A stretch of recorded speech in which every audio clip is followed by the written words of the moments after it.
Hello students, अभी हम लोग डिफरेंशियल कैलकुलस का कर्वेचर पढ़ रहे हैं और कर्वेचर मुझे एप्लीकेशन ऑफ डेरिवेटिव के अंतर्गत पढ़ना है। तो अभी प्रीवियस वीडियो में आपने देखा कर्वेचर का डेफिनेशन। कर्वेचर को हम सिंपली डिफाइन कर सकते हैं कि कर्वेचर जो है बेंडिंग का शार्पनेस मेजर करता है। कर्वेचर बेंडिंग का शार्पनेस मेजर करता है और न्यूमेरिकली जो है टेंजेंट टर्न को मेजर करता है with respect to corresponding arc length. Okay, तो इससे रिलेटेड एक हम इंपॉर्टेंट रिजल्ट को प्रूव करेंगे, जो अभी हम लिख रहे हैं कि prove that curvature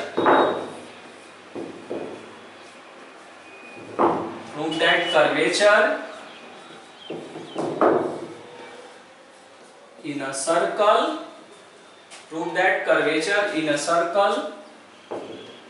is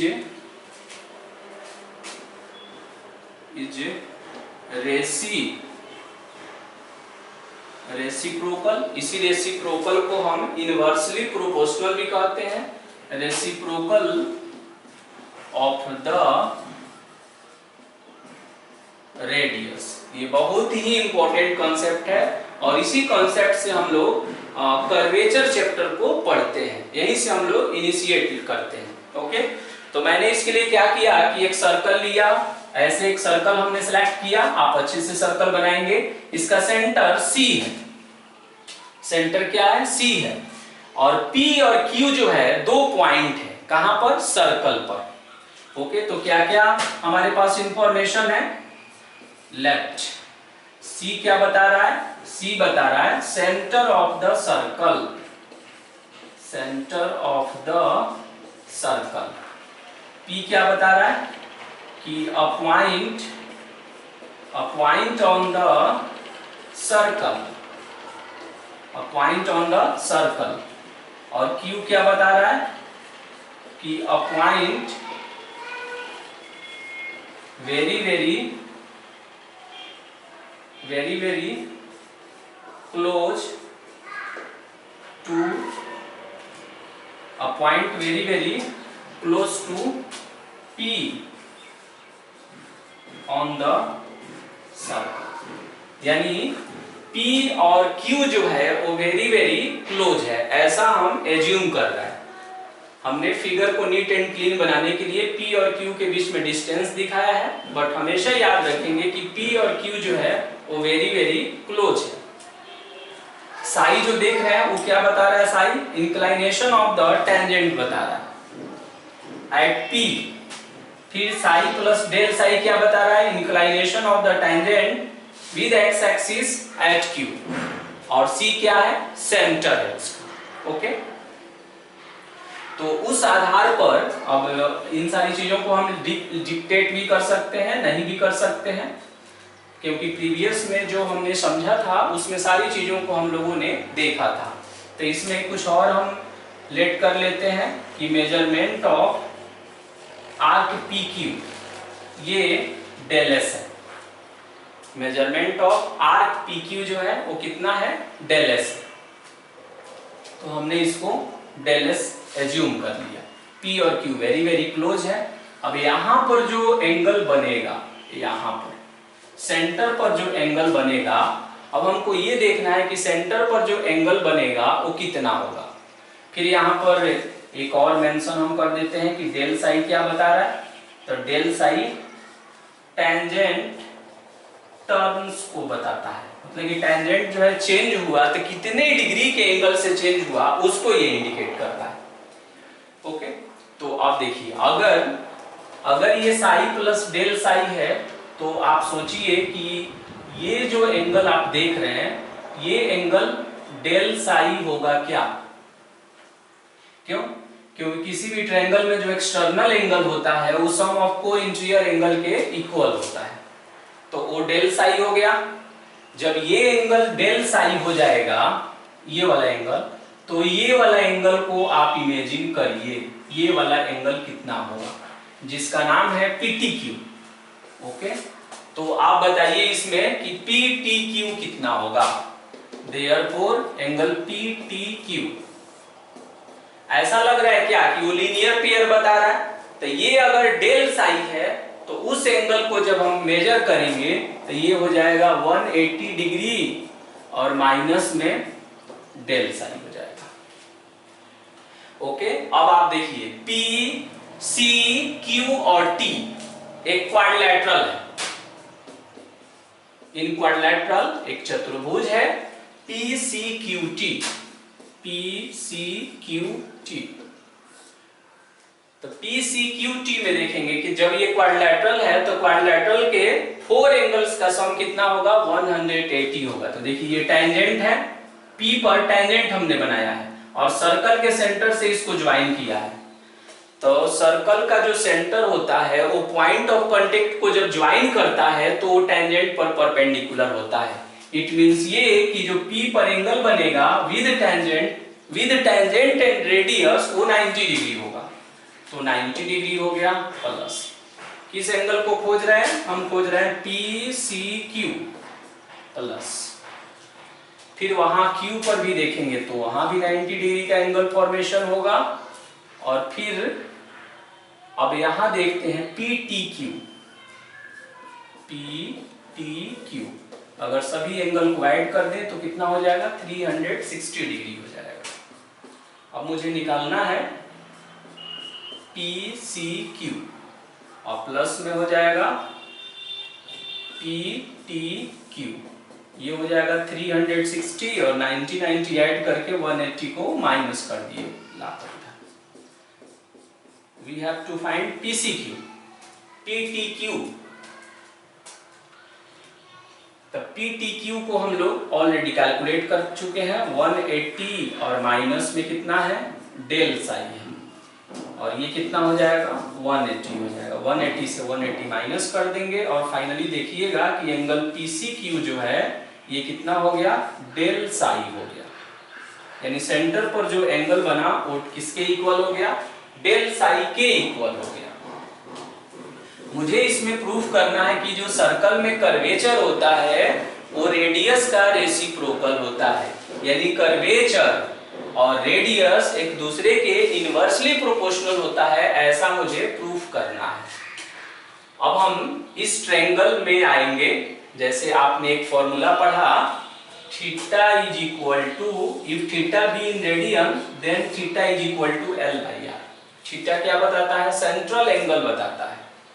central angle mean centre पर बना हुआ एंगल। L क्या बताता है, आर्क लेंथ बताता है, कॉरेस्पॉन्डिंग आर्क लेंथ। R क्या बताता है, रेडियस।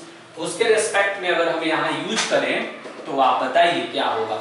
तो थीटा का रोल कौन प्ले किया इसमें, तो PCQ। तो आप लिखेंगे यहाँ पर PCQ।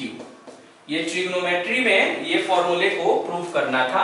अगर इसको देखना है कि theta is equal to L/R कैसे डेवलप हुआ, तो ट्रिग्नोमेट्री का ये लेक्चर वीडियो आप देख लेंगे मेरा, वहां ये आप स्पष्ट रूप से समझ पाएंगे कि theta is equal to L/R कैसे फॉर्म हुआ है। PCQ एंगल देख रहे हैं आप, क्या PCQ और L बताइए, तो कॉरेस्पॉन्डिंग जो आर्क लेंथ होगा वो बताएगा PQ, और अपॉन में R है और R क्या बताता है, रेडियस। इस फॉर्मूले को हमने यहाँ यूज कर लिया। PCQ को देखेंगे तो ये डेल साई को बताता है। मेजरमेंट ऑफ आर्क PQ देखेंगे तो ये डेल S है और रेडियस को हमने क्या मान लिया, R मान लिया। तो अब देखेंगे कि डेल साई और अपॉन में del S is equal to 1/R, ऐसा आ गया। Del psi upon DS is equal to 1/R। यहाँ पर आपको मालूम है कि सिंस Q टेंस करता है P की ओर, अगर हम ऐसा सोचे कि Q जो है P की ओर टेंस कर रहा है, क्योंकि Q जो है P के वेरी वेरी क्लोज है, तो Q जब P की ओर टेंस करेगा ना तो देखेंगे कि PQ जो देख रहे हैं, मेजरमेंट ऑफ आर्क PQ, वो धीरे धीरे छोटा होना शुरू हो जाएगा। जैसे Q देख रहे हैं आप यहाँ से, तो Q अगर P की ओर मूव करेगा तो ये जो आर्क लेंथ PQ है ये क्या होगा, धीरे धीरे छोटा हो जाएगा। और छोटा होगा इसका मतलब ये हुआ, उसी आर्क लेंथ को हम क्या कर रहे थे, डेल S लिख रहे थे। डेल S टेंस करने लगेगा किधर की ओर, 0 की ओर, क्योंकि वो बहुत छोटा हो जाएगा। अब हम इसमें लिमिटिंग लेते हैं, तो लिमिटिंग दोनों साइड में लिमिट हम ले रहे हैं और ऐसा हम मान रहे हैं कि क्यू टेंस कर रहा है पी की ओर, तो डेल साई और अपॉन में हो जाएगा del S is equal to, और आरएचएस में भी हम लिख देते हैं limit Q tends to P 1/r। अब आप देखेंगे कि लिमिट जब क्यू पी की ओर टेंस करेगा तो डेल एस जो है बहुत छोटा हो जाएगा, और बहुत छोटा को हम लिखते हैं डेल एस टेंस टू 0, और ये हो गया डेल साई और अपॉन में डेल एस। क्यू जब पी की ओर टेंस करेगा तो वो सर्कल के रेडियस को प्रभाव नहीं डालेगा, यानी if Q tends to P then radius of the circle remains unchanged, यानी क्यू अगर पी की ओर मूव कर रहा है उस कंडीशन में भी सर्कल का रेडियस जो है वो चेंज नहीं होगा, तो ये इस पर कोई इंपैक्ट नहीं डालेगा, ये 1/r ही रह जाएगा। ओके, और फाइनली आपको मालूम है कि इसी को हम क्या लिखते हैं, D psi upon D S लिखते हैं, और ये कितना हो गया, r हो गया, और D psi upon D S को ही हम कर्वेचर बोलते हैं। तो इसको हम ऐसे भी लिख सकते हैं कि कर्वेचर जो है वो रेडियस का रेसिप्रोकल होता है। इससे हमने प्रूफ कर दिया कि सर्कल का जो कर्वेचर होता है वो रेडियस का रेसिप्रोकल होता है। इसका मतलब ये हुआ कि जब रेडियस बढ़ेगा तो कर्वेचर घटेगा।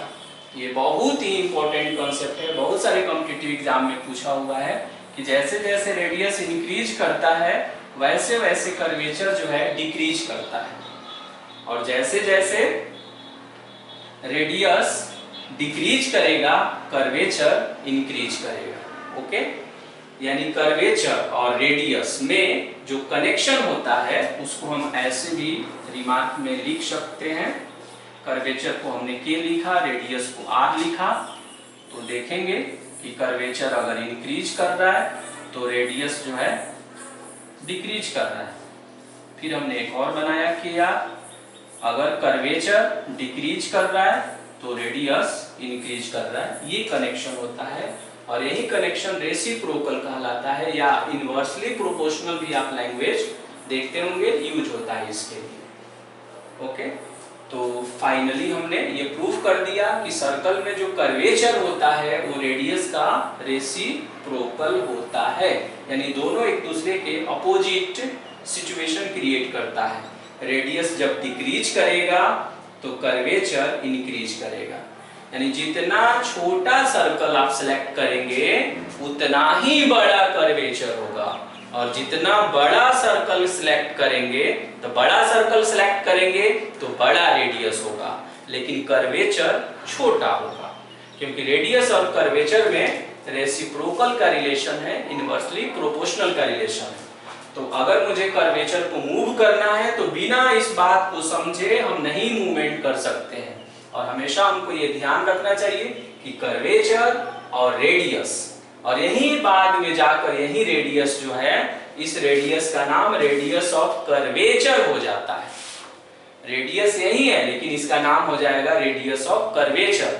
तो वहां देखेंगे कि वहां बोलेंगे कि कर्वेचर और रेडियस ऑफ कर्वेचर एक दूसरे का रेसिप्रोकल होता है। ओके, तो फाइनली हमने इस बात को भी समझ लिया, और ये आप समझ रहे होंगे क्या था, ये एक्स एक्सिस के साथ जो टेंजेंट का इंक्लाइनेशन है वो साई है, फिर बाद में वही inclination psi plus del psi हो गया है, लेकिन कब, जब क्यू पर हमने टेंजेंट ड्रा किया तब। ओके, उसके बाद से जो टेंजेंट का टर्निंग हुआ वो कितने एंगल से हुआ, पहले तो देखिए टेंजेंट पहले यहाँ था और यहाँ चला गया, तो इसके बीच का जो टर्निंग है वो डेल साई है, उस आधार पर ये साई प्लस डेल साई हो गया है।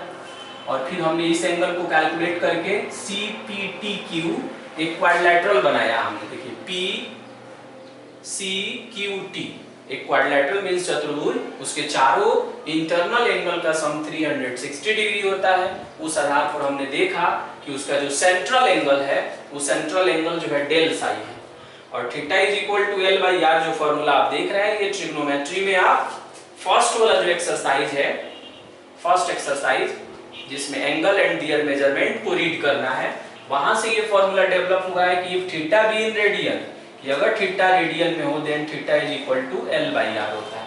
थीटा क्या है, तो थीटा को हम और डिक्टेट कर सकते हैं। थीटा यहाँ सेंट्रल एंगल बताता है। थीटा क्या बताता है? सेंट्रल एंगल, यानी केंद्र पर बना हुआ कोण। एल क्या बताता है? एल जो है ये आर्क लेंथ बताता है। क्या बताता है? ये आर्क लेंथ बताता है। आर क्या बताता है? रेडियस को इंडिकेट करता है। और किसी भी सेक्टर में, सर्कल का कोई भी एक सेक्टर में इसको हम यूज कर सकते हैं। तो जैसे देखिए ये जो आप देख रहे हैं ना, यहाँ से P से लेकर Q तक, देखिए ये जो पोर्शन आप देख रहे हैं जिसपे हम हाईलाइट कर रहे हैं, और फिर यहाँ से ये आपने पढ़ा होगा कि एक सेक्टर है और इसी सेक्टर में इसको यूज किया जा सकता है।